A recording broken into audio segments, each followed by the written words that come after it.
ሰላም ጤና ይስጥልን የተከበራችሁና የተወደዳችሁ በዓለም ዙሪያ የምትገኙ የጣና ቴሌቪዥን ቤተሰቦች እንደምን ዋላችሁ። አክብሮታዊ ሰላምታችን በያላችሁበት ሁሉ ድረሳችሁ እያልን የሐምሌ 23 ቀን 2018 ዓ.ም የጣና ቴሌቪዥን የሰዓቱን ዜናዎች ርዕሶቹን አስቀድመን እናስደምጣችኋለን። በምስራቅ ጎጃም ግንባር የአማራ ፋኖ ብሔራዊ ንቅናቄ አጼ ቴዎድሮስ ዕዝ 201ኛ ኮር 74ኛ ክፍለ ጦር በጎንቻ ሲሶነሲ አካባቢ ባካሄደው ውጊያ በብልጽግና የጸጥታ ኃይል ላይ ከፍተኛ ኪሳራ ማድረሱን የሚገልጸው መረጃ በቀዳሚ ይዘነዋል። የጎንደር ጠቅላይ ግዛት በላይ ዕዝ በአርማጭሆ ቀጠና በተካሄደው ውጊያ የዙ ቃል አቀባይ ክፍል በውጊያው ውጤት ዙሪያ ያደረሰንና አሃዛዊ መረጃ እናስደምጣችኋለን። የሲዳማ ክልልን የኦህዴድ ተስፋፊነት እያመሰው ነው። የክልሉን የፖለቲካ ሁኔታን በተመለከተ የቀረቡ አስተያየቶችንና ትንታኔዎችን እንዲሁም በቀጠናው እየታዩ ያሉ ፖለቲካዊ እንቅስቃሴዎችን የሚዳስሱ ዘገባዎችን ይዘናል። የአማራ የህልውና ትግልና የቀጠናው የኃይል አስተላለፍ በሚል ርዕስ የተዘጋጀውን የዕለቱን ትንታኔ የምናቀርባለን። ይህን ትንታኔ ያዘጋጁት የአደባባይ ምሁሩ ዶክተር አክሎግ ቢራራ ሲሆኑ የአማራ ህዝብ የህልውና ትግል የቀጠናው ፖለቲካዊ አሰላለፍ የመገናኛ ብዙሃን ሚናና የትብብር አማራጮችን በሚመለከት ያቀረቧቸውን ሀሳቦች በዝርዝር እናቀርባቸዋለን። በሌላ በኩል በመካከለኛው ምስራቅ ስለቀጠለው ውጥረት፣ በግብጽ ወደብ ላይ ተፈጽሟል ስለተባለው ጥቃት የቀረቡ መረጃዎችን እንዲሁም የክስተቱን ቀጠናዊ ፖለቲካዊና የጸጥታ እንድምታ የሚያብራራ ዘገባ እናቀርባለን። እነዚህንና ሌሎች ዜናዎችን አካተናል። እስከ ፍጻሜው አብራችሁን እንድትቆዩ እየጋበዝን ወደ ዝርዝር ዜናዎቹ እናልፋለን።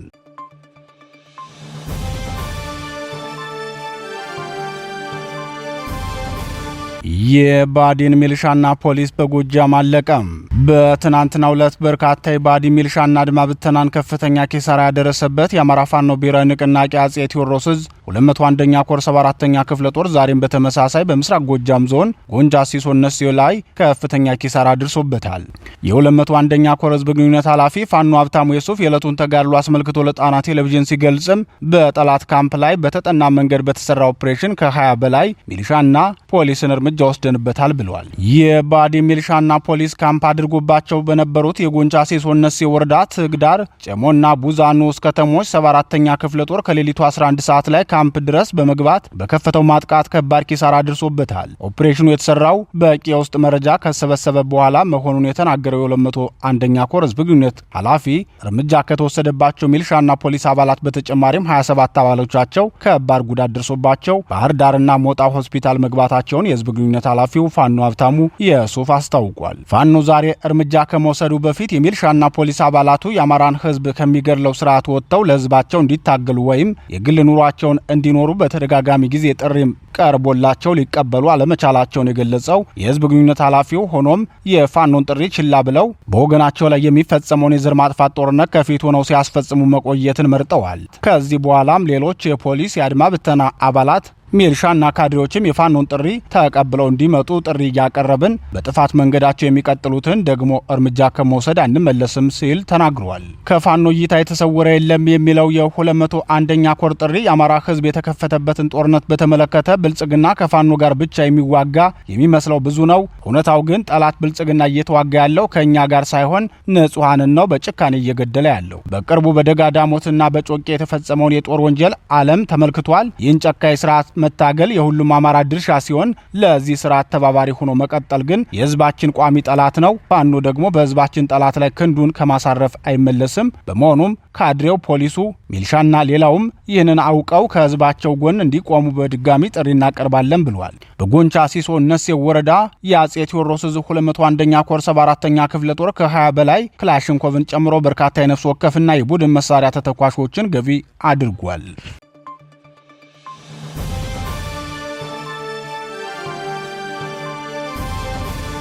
የፋኖ ከባድ ትንቅንቅ በአርማጭሆ።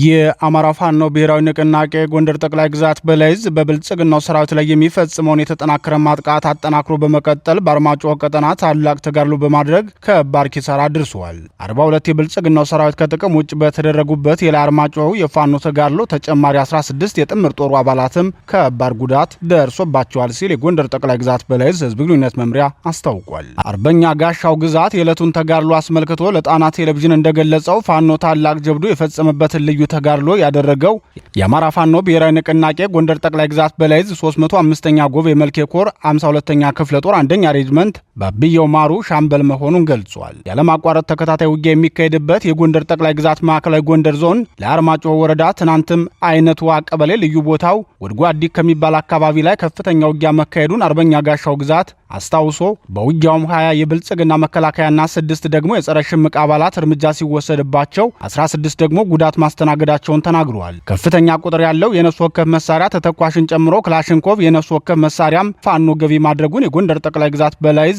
305ኛ ጎቤ መልኬ ኮር ህዝብ ግንኙነት ኃላፊ ጨምሮ ገልጿል። ለተከታታይ 6 ሰዓታት በተካሄደው ውጊያ ፋኖ በዜሮ መስዋዕትነት ታላቅ ጀብዱ መፈጸሙን የገለጸው የ305ኛ ጎቤ መልኬ ኮር ህዝብ ግንኙነት ክፍል የጠላት ሰራዊት ከደረሰበት ከፍተኛ ኪሳራ የተነሳ የወደቁ አባላቱን ሳያነሳ መሳሪያዎቹን ብቻ አንስቶ ወደ መጣበት ተክል ድንጋይ ከተማ ፈርጥቷል።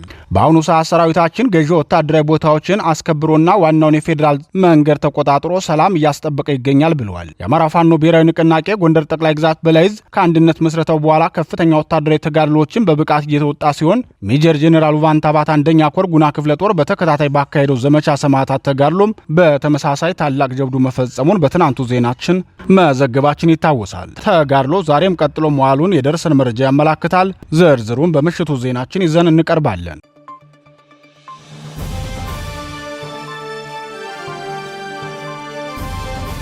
የኦህዴድ የመዋጥና የመስፋፋት እቅድ ሲዳማን እያመሳት ነው። የአካባቢው እርቅ ያላረቀው ፖለቲካዊ ተልዕኮ ያለው ግጭቱ በተደጋጋሚ በክልሉ መንግስታት ታጣቂዎች መካከል እየተደረገ መሆኑ ደግሞ ውጥረቱን አባብሶታል። ላለፉት 30 ዓመታት የዘለቀው ጦርነት አሁን በኦሮሚያ ክልል መንግስት ትንኮሳ ምክንያት በርካታ ሰዎች እንዲሞቱ ሆኗል ተብሏል። በኦሮሚያ ክልል ምስራቅ ጉጂ ዞን ግርጂ ወረዳ ጎቦ ሄማ ቀበሌና በሲዳማ ክልል ደንበር ምስራቅ ሲዳማ ዞን ጭሪ ቀበሌ አዋሳኝ አካባቢ ዳግም ባገረሸው ግጭት የበርካታ ሰዎች ህይወት ሲያልፍ የትምህርት ቤትና የሰብል ምርቶች ወድመዋል ተብሏል። ባለፈው ሳምንት ዕለት ጀምሮ እስከ ማክሰኞ በዘለቀው በዚህ የተኩስ ልውውጥ በትንሹ 10 ሰዎች ህይወት ማለፉና በሺዎች የሚቆጠሩ መፈናቀላቸው አካባቢ ነዋሪዎችና ምንጮች ለአዲስ ስታንዳርድ አረጋግጠዋል። እንደ ነዋሪዎች ገለጻ በጉጂ በኩል ወደ 12 የሚጠጉ ሰዎች ሲገደሉ 40 ያህሉ ቆስለው በተለያዩ ሆስፒታሎች ሕክምና እየተከታተሉ ይገኛሉ። በሲዳማ በኩል ደግሞ በተረጋገጠ ሁኔታ በ4 ሰዎች ላይ የሞት ጉዳት የደረሰ ሲሆን በአጠቃላይ 10 ያህል ሰዎች ሳይሞቱ እንዳልቀረም ተገልጿል። ግጭቱ በአካባቢው የነበረው አንጻራዊ መረጋጋት በእጅጉ ያደፈረሰ ሲሆን የጎቦ ሄማ አንደኛ ደረጃ ትምህርት ቤትን ጨምሮ በርካታ የመኖሪያ ቤቶች መውደማቸውም ተዘግቧል። ከባለፈው ወር ግጭት ተፈናቅለው የደረሰ ሰብላቸው ምርቶቻቸውን በተለይ በቆሎ፣ ጤፍና ባቄላ ለመሰብሰብ ወደ ቀያቸው የተመለሱ አርሶ አደሮች ዳግም ጥቃት ተከፍቶባቸው ህልማችን በአንድ ጀንበር ወደ አመድነት ተቀየረ ሲሉ ነዋሪዎች በምሬት ይገልጻሉ። የችግሩ ዋና መንስኤ ላለፉት 30 ዓመታት ሳይፈታ የቆየው የወሰን ውዝግብና የአስተዳደር መደራረብ መሆኑ ይነገራል። በተለይም ጎቦ ሄማ ቀበሌ በሁለቱም ክልሎች በጋራ ሲመራ የቆየ ቢሆንም የኦሮሚያ ክልል መንግስት በቅርቡ አዲስ መዋቅር በማደራጀት የመንግስት መስሪያ ቤቶችን ማቋቋሙ እንዲሁም ስፍራው በምስራቅ ጉጂ ዞን የምርጫ ጣቢያ ስር መውደቁ ውጥረቱን አባብሶታል። በዚህም እዚህ አካባቢ ምርጫ መካሄድ የለበትም በሚል የተነሳው ተቃውሞ የመንግስት ቢሮዎችን ወደ ማውደምና የኦሮሚያ ክልልና የፌዴራል መንግስት ሰንደቅ ዓላማዎችን ወደ ማቃጠል በማምራት ለከባድ ግጭት መነሻ ሆኗል። በአካባቢው የተሞከሩ የሰላም ሂደቶችን ማህበረሰቡን ያገለሉ መሆናቸው በነዋሪዎች ዘንድ ከፍተኛ ቅሬታ እየተነሳበት ይገኛል። ባለፈው ወር የተደረገው የእርቅ ጥረት በመንግስት ባለስልጣናትና በጸጥታ ኃይሎች መካከል ብቻ የተገደበ በመሆኑ ቁስሉን መፈወስ አልቻለም ሲሉ ነዋሪዎች ይናገራሉ። አሁን ላይ አባገዳዎች፣ የሀገር መሪዎችና የሃይማኖት አባቶች የተሳተፉበት አዲስ የሰላም ውይይት በወንዶ ገነት ከተማና በቤንሳ ወረዳ እየተካሄደ ቢሆንም ነዋሪዎች እርቁ በዋናነት በመንግስት መዋቅሮች ላይ ያተኮረና ፍትሐዊነት የጎደለው ነው ሲሉ ይተቻሉ። ጉዳትና ደም መፋሰስ በደረሰባቸው ማህበረሰቦች መካከል ቀጥተኛ የህዝብ ለህዝብ እርቅ ባለመደረጉም ዘላቂ መረጋጋት ማምጣት አልተቻለም ነው የሚባለው። ማህበረሰቡ ዘላቂ መፍትሄ መምጣት ያለበት ከባለስልጣን ሳይሆን በእውነተኛ የማህበረሰብ እርቅና በባህላዊ የግጭት አፈታት ስርዓቶች ነው ብለው ቢያምኑም ከጀርባ ያለው የኦሮሚያ ክልል መንግስት ተልዕኮ ግን ነገሩን እያባባሰው ይገኛሉ። የጉጂና የሲዳማ ነዋሪዎች ህይወት ስለቀጠፈው ጥቃት ከመንግስት ባለስልጣናት ምላሽ እስካሁን የተሰጠ ምንም አይነት መግለጫ የለም። ቀደም ሲል የሲዳማ ክልል መንግስት ወንጀል የፈጸሙትን ለህግ ለማቅረብ እርምጃ እንደሚወስድ መግለጻቸው የሚታወስ ቢሆንም በአካባቢው በአካባቢውንም ከፍተኛ የፍርሃትና የስጋት ድባብ ነግሷል ሲሉ ነዋሪዎች ይናገራሉ።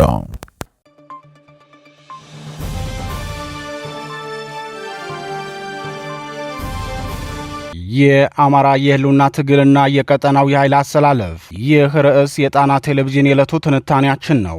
ይህን ወቅታዊና መሰረታዊ ትንታኔ አዘጋጅተው የላኩልን የዘወትር ተባባሪያችን የአደባባይ ምሁሩ ዶክተር አክሎግ ቢራራ ናቸው። አንጋፋው ምሁር አሁናዊ የአማራን ህዝብ ፈተና፣ የህልውና ትግሉ እየተመራበት ያለውን ሁኔታ፣ ቀጠናዊ ግንኙነቱን በሚመለከት የመገናኛ ብዙሃንን ሚናና በኃይል አሰላለፍ የአማራ ህዝብ የህልውና ትግል ከነማን ጋር ቢተባበር እንደሚጠቅመው፣ በአንጻሩ ከየትኞቹ ኃይሎች ጋር ትብብር መፍጠሩ እንደሚያጠፋው በዝርዝር አስቀምጠዋል። እኛም አንጋፋውን የአደባባይ ምሁር ዶክተር አክሎግ ቢራራን በክቡራን ቤተሰቦቻችን ስም እያመሰገን ወደ ትንታኔው እናምራለን። የአማራ የህልውና ትግልና የቀጠናው የኃይል አሰላለፍ በዶክተር አክሎግ ቢራራ። በቅድሚያ የአማራ ህዝብ ደህንነትና መብት ምንድን ነው በሚለው መሰረታዊ ጥያቄ እንጀምር። የአማራ ህዝብ በተለያዩ የኢትዮጵያ አካባቢዎች ያጋጠሙትን ግድያ፣ መፈናቀል፣ እስራት፣ ንብረት ውድመት፣ የፖለቲካ መገለልና የደህንነት ስጋት በቀላሉ ማየት አይገባም። የህዝቡን ህይወት፣ ክብር፣ መሬት፣ ባህል፣ ፖለቲካዊ ውክልናና ኢኮኖሚያዊ ዕድል ማስከበር ህጋዊና ተገቢ ጥያቄ ነው። ችግሩን የተባባሰ ያደረገው የኦህዴድ ብልጽግና መንግስት ነው። ሆኖም ህልውናውን ማስከበር ማለት ሌላን ህዝብ ጠላት ማድረግ፣ ሲቪሎችን ማጥቃት፣ የብሔር ጥላቻን ማስፋፋት ወይም በቀልን የፖለቲካ መሳሪያ ማድረግ አይደለም። ትክክለኛው ትግል የህይወት ጥበቃ፣ የዜግነት እኩልነት፣ የፍትህ፣ የፖለቲካ ተሳትፎና የህግ የበላይነት ትግል መሆን አለበት። ይህንን የኦህዴድ ብልጽግና መንግስት ይተገብረዋል የሚል እምነት የለኝም። ከመፍትሄው ይልቅ እልቂቱንና የእርስ በርስ የቀጠና ጦርነቱን ይፈልገዋል። በአማራ ክልል የብልጽግናው መንግስት በከፈተው ጦርነት የአማራ ፋኖ እያደረገ ያለው የአጸፋ መልስና የህዝብን ህልውና የማስቀጠል ትግል አሁንም መቀጠሉን፣ በንጹሐን ላይ እየደረሱ ያሉ ከባድ ጥሰቶች፣ በሲቪሎችና በሰብአዊ እርዳታ ላይ የደረሱ ጉዳቶች መኖራቸውን የሰብአዊ መብት ሪፖርቶች ያመላክታሉ። በአሁኑ ወቅት በብዛት የሚወራው ፖለቲካ የጽምዶን የአገር ውስጥና ውጭ ኃይል አሰላለፍ ጉዳይ ይመለከታል። እኔ የዚህን ኃይል አሰላለፍ የምገመግመው መንግስት መር ከሆነው የአማራው የህልውና ትግል ጋር በማያያዝ ነው። የአገር ውስጥና የውጭ ኃይል አሰላለፍ የአማራውን ክልል የጦር አውድማ ካደረገው የአማራውን የህልውና ትግል ያዳክመዋል የሚል ስጋት አለኝ። መላውን አማራ በያለበት ለባሰ እልቂት ሊያመቻችበት የሚችልበት ሁኔታ ሊፈጠር ይችላል የሚል ስጋትም አለኝ። የኃይል አሰላለፉ ቡድን የአማራውን ፍትሐዊ ትግል አስቀድሞ እውቅና ከሰጠው የአማራ መሬቶችን ወይም ወልቃይት ጠገዴ፣ ጠለምት፣ ራያ ወዘተ ቀይ መስመር መሆናቸውን በይፋ ካሳወቀና በዘላቂነት ትግሉ ለጋራ አገር የጋራ ትግል ያስፈልጋል በሚል ከተንቀሳቀሰ አማራጭነቱ አግባብ አለው። ነገር ግን ይህን መሰረት ያደረገ ስምምነት ይኖራል ብሎ ማሰብ አይቻልም። ለዚህ ደግሞ ምክንያቱ አንደኛ ከህወሓት የነበረና የማይቀየር ባህሪ የተነሳ ሲሆን፣ ወዲህ ደግሞ በጉዳዩ ዙሪያ ከፋኖ የተሰጠ ግልጽ ማብራሪያ የለም። ለማንኛውም የአማራው ክልል ሳይለይ የጦር አውድማ እንዳይሆን ሁላችንም ድምፅ የምናሰማበት ወቅት አሁን ነው። በእኔ እይታ አሁን ያለበትን ችግር የፈጠሩትን ዋና ዋና መንስኤዎች ስመረምር የሚከተሉትን አገኛለሁ።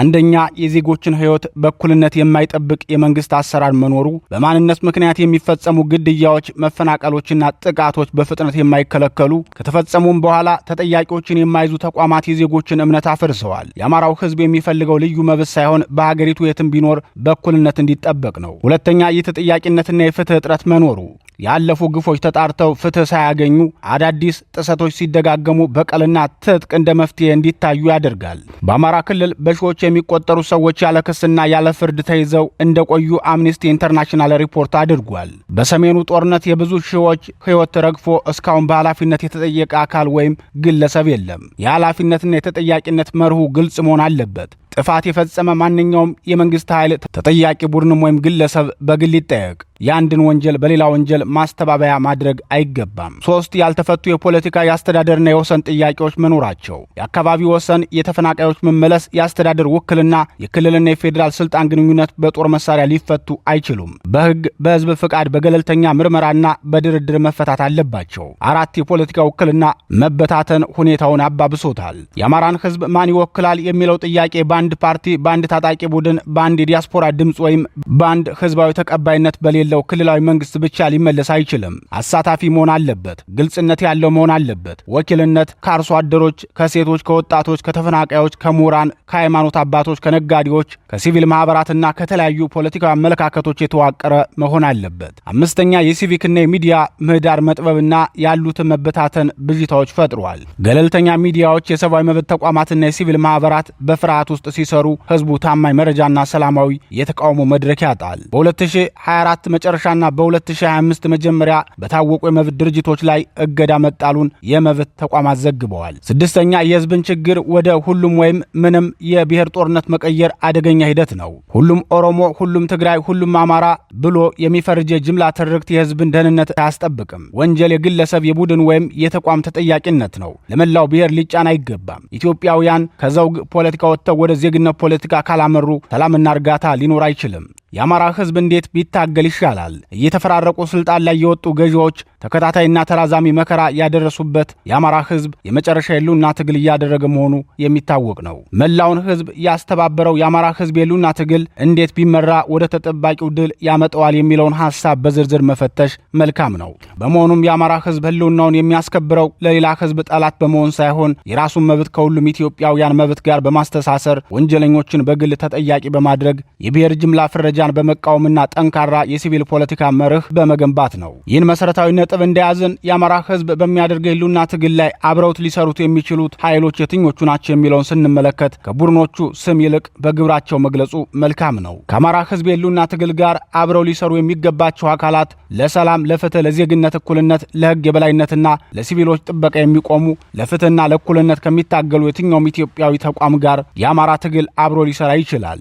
ነገር ግን የአማራ ፋኖ በፍጹም አብረውት እንዲታገሉ መፍቀድ የሌለበት የህዝብን ስቃይ ለጥላቻ፣ ለስልጣን፣ ለጦርነት ንግድ ወይም ለውጭ ኃይል ውክልና ለሚጠቀሙ ኃይሎች የአብሮነት ጥሪ ሊያቀርብ አይገባውም። ከዚህ በተጨማሪም ከተገንጣይ ኃይሎች ከውጭ የኢትዮጵያ ነባራዊ ጠላቶች ጋር በሲቪሎች ላይ ጥቃት ከሚፈጽሙ፣ ህፃናትን ወደ ጦርነት ከሚያስገባ፣ የብሔር ጥላቻን ከሚያሰራጭ፣ የእርዳታ ሰራተኞችን ከሚያግት፣ ተቃዋሚዎቹን ከሚገድል ወይም ከሚያፍን ማንኛውም አካል ጋርም በፍጹም ሊተባበር አይገባም። እንዲሁም የአማራን ጉዳይ ለራሳቸው ክልላዊ ወይም ዓለም አቀፋዊ ጥቅም ለመጠቀም ከሚፈልጉ የውጭ ኃይሎች ጋር የተተኪነት ግንኙነት መፍጠርም እጅግ በጣም አደገኛ ነው። ከምንም በላይ ደግሞ የአማራን ህዝብ የህልውና ትግል አደራ ተቀብሎ ትግሉን እየመራ ያለው የአማራ ፋኖ የኃይል አሰላለፉንም ሆነ የጠላት ልየታውን ግልጽ ማድረግ ያለበት ከተነሳበት የትግል መርህ፣ ተቋሙን ከመሰረተበት መግባቢያ ሰነድና የትግሉ መዳረሻ ከሚያመላክተው ፍኖተ መርህ ወይም ማኒፌስቶ በመነሳት መሆን ይኖርበታል። ድርጅቱ እስካሁን ድረስ ማኒፌስቶን አለማሳወቁ ሌላ ነገር ነው። ከዚህ በተጨማሪም ትኩረት የሚፈልገው የሚዲያዎች ጉዳይ ነው።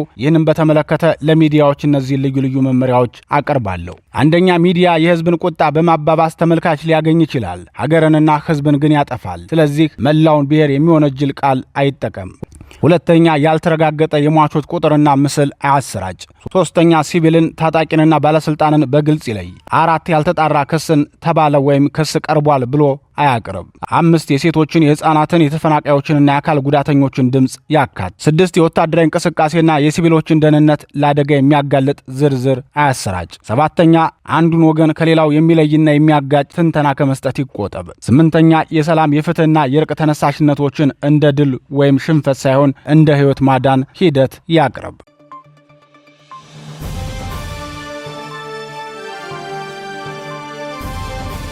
የግብፅ ወደብ መደብደቡ ተሰማ።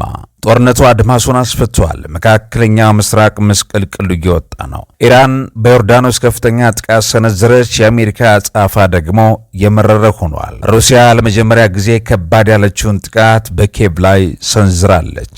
ዓለም አቀፍ የዜና ተቋማት የሆኑት ሮይተርስ፣ አልጀዚራና ሲኤንኤን በዛሬው ዕለት ይዘውት የወጡት አንገብጋቢ ሰበር ዘገባዎች በአሜሪካና በኢራን መካከል ያለው ጦርነት ወደ አደገኛና ሰፊ ምዕራፍ መሸጋገሩን አሳውቀዋል። አልጀዚራ በዘገባው እንዳመላከተው በዮርዳኖስ በሚገኘው የአሜሪካ ጦር ሰፈር ላይ ለተሰነዘረው ከፍተኛ ጥቃት ምላሽ ለመስጠት አሜሪካ በኢራን ላይ መጠነ ሰፊ የኃይል ጥቃት መክፈቷን አረጋግጧል። ይህ የአሜሪካ አጸፋዊ እርምጃ የቀጠናውን ውጥረት ወደማይቀለበስ ደረጃ እንዳደረሰውም እየተዘገበ ይገኛል። በሌላ በኩል ጦርነቱ ከሁለቱ ሀገራት ግጭት አልፎ አድማሱን እያሰፋ መምጣቱን ሮይተርስ አጋልጧል። የዜና ወኪሉ እንደዘገበው በግብፅ ደሚያታ ወደብ አቅራቢያ በሚገኝ ግዙፍ የጋዝ ማከማቻ ታንከር ላይ ከባድ ጥቃት ተፈጽሟል ነው ያለው። ይህ ክስተት ጦርነቱ በቀጠና ያሉ ሌሎች ቁልፍ የኢኮኖሚና የንግድ መስመሮችን እያዳረሰ መሆኑን የሚያሳይ ሲሆን መካከለኛው ምስራቅ ወደ ለየለት መስቀልቅል እያስገባ መሆኑንም ተመላክቷል። ይህን ተከትሎ የአሜሪካው ፕሬዝዳንት ዶናልድ ትራምፕ ጠንከር ያለ ማስጠንቀቂያ መስጠታቸውን ሲኤንኤን ዘግቧል።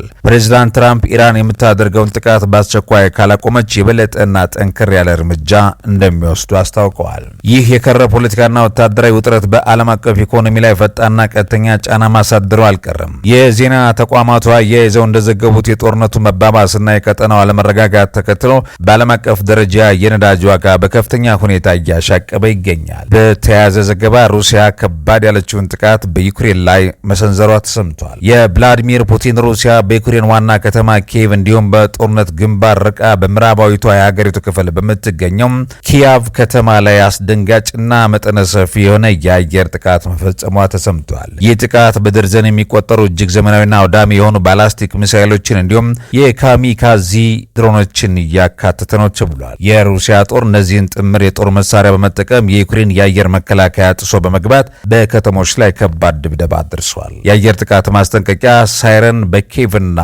ሊቪቭ ሰማይ ላይ ሲያስተጋባ ያደረ ሲሆን የዩክሬን አየር መከላከያ ኃይል በርካታ ሚሳይሎችን ማክሸፍ ቢችልም ብዛታቸውና ፍጥነታቸው ከፍተኛ የነበሩ የሩሲያ ጥቃት መሳሪያዎች መከላከያውን ሰብረው ኢላማቸው መምታታቸው አልቀረም ተብሏል። በተለይም በአንጻራዊነት ሰላማዊ ትባላለች በምትባለው ሊቫቭ ላይ በተሰነዘረው ጥቃት ሩሲያ የዩክሬንን መሰረተ ልማቶች፣ የኃይል ማመንጫዎችና ወታደራዊ ኢላማዎች በሙሉ ማሽመድመዷን ያላትን የክር አቋም የሚያሳይ ነው ተብሏል። ድብደባው ተከትሎ ነዋሪዎች የከፍተኛ ድንጋጤ ውስጥ ሆነው ወደ ምድር ቤት መጠለያ ሲሸሹም አምሽተዋል ነው የተባለው። ይህንን አውዳሚና ልብ ሰቃይ ጥቃት ተከትለው የዩክሬን ፕሬዝዳንት ቮሎዲሚር ዜሌንስኪ ወደ አገራትም ፊታቸውን በማዞር አስቸኳይ የድረሱልኝ ጥሪ አቅርበዋል። ፕሬዝዳንቱ ባወጡት መግለጫ የሩሲያ የዘወትር ሽብርና የከተሞቻችንን ውድመት መግታት የሚቻለው በጠንካራ የአየር መከላከያ ጋሻ ብቻ ነው በማለት ምዕራባውያን አጋሮቻቸው በተለይም አሜሪካና የአውሮፓ ህብረት ተጨማሪና ዘመናዊ የአየር መከላከያ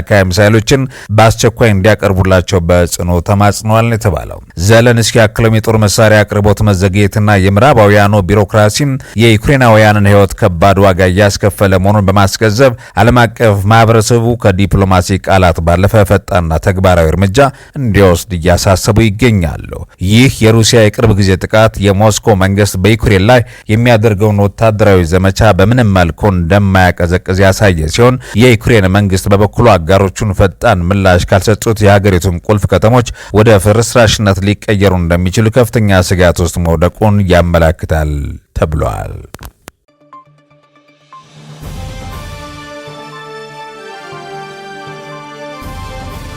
የተወደዳችሁና የተከበራችሁ የጣና ቴሌቪዥን አድማጭ ተመልካቾቻችን በምሽቱ የጣና ዜና ወጃችን እስከምንገናኝ በዚሁ ተሰናበትን። ጤና ይስጥልን።